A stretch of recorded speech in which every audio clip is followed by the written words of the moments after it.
Hello guys, welcome to my public construction blog. तो आज हमारे डिस्ट्रिक्ट में एक नया मार्ट खुला है और आज हम बात करेंगे न्यू मार्ट के ओनर से और जानेंगे कि बिजनेस के पीछे प्रॉफिट ज़्यादा होता है या स्ट्रगल।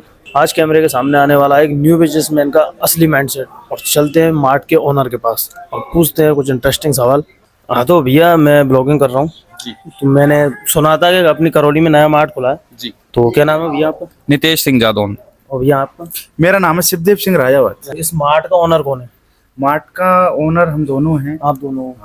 पार्टनरशिप में पार्टनरशिप में अपने बिजनेस किया है। एक बात बताओ, ये मतलब मार्ट डालने का आइडिया ही कैसे आया आपके?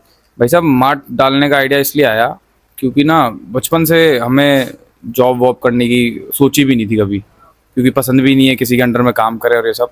और भाई साहब, जॉब से तो सिर्फ ना आदमी की ज़रूरतें पूरी हो पाती हैं, अपने सपने पूरे करने हैं तो बिजनेस ज़रूरी है, बहुत ज़रूरी है। और दूसरी चीज़ ये है कि करौली में कभी कोई ऐसा मार्ट खुला नहीं।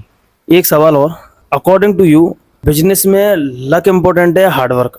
बिजनेस में साहब ऐसा है, वो लक सिर्फ रास्ते खोलता है। यानी कि हम कोई बिजनेस करने वाले हैं एंड देन हमने कुछ नहीं रास्ता किया, दिखा दिया। हाँ वो रास्ता दिखा दिया एंड देन बैठ गए, कुछ नहीं हुआ, खत्म। तो वो सिर्फ रास्ता खोलता है। बाद में हार्डवर्क तो बहुत ज़रूरी है, क्योंकि उस टाइम पे, उस टाइम ऑफ पीरियड पे हमें वो हार्डवर्क करना पड़ेगा, तभी हम सक्सेस हो पाते हैं। प्रॉफिट ज़्यादा इम्पोर्टेंट है या कस्टमर का ट्रस्ट? इसमें कस्टमर का जो ट्रस्ट है वो ज़्यादा इंपॉर्टेंट है, क्योंकि वो कैसे?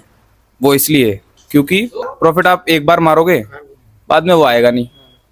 और अगर कस्टमर का ट्रस्ट बन जाएगा तो वो आपको ऑटोमेटिकली बार बार प्रॉफिट बनाता रहेगा, कोई प्रॉब्लम नहीं है। तो ट्रस्ट बनाना हमारे खुद के हाथ में है, तो ट्रस्ट बनाओ अच्छा। ट्रस्ट ज़्यादा इम्पोर्टेंट है कस्टमर का। मार्ट ओनर बनना इजी है या रिस्की? अगर कोई कस्टमर समझिए आता है आपके यहाँ और अगर हैप्पी होकर गया तो वो इजी है, एंड अगर मार्केट डाउन है तो फिर वो थोड़ा रिस्की हो जाता है। और एक लास्ट एंड फाइनल सवाल, इस मार्ट को लेके आपका बिगेस्ट ड्रीम क्या है?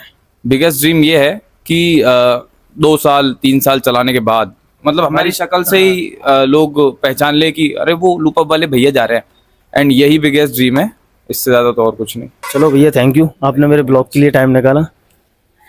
बाकी भैया के मार्ट में आके एक चीज़ तो पता लगी अपने को, मार्ट का मैनेजमेंट करना इतना ज़्यादा डिफिकल्ट भी नहीं होता, बस इंसान के माइंड थॉट के ऊपर ये चीज़ें काम करती है, बिजनेस करना नहीं करना। बाकी अपन दोष दे देते कि नहीं भाई यार अपन नहीं कर सकते ये चीज़, ऐसा कुछ नहीं है। इंसान खुद से बनता है। जिस इंसान के दोनों हाथ पैर सही सलामत है वो इंसान कुछ भी कर सकता है, मैं ये मानता हूँ। बाकी ब्लॉग पसंद आया तो लाइक करें। मिलते हैं अगले ब्लॉग में। Thank you for watching. Radhe Radhe.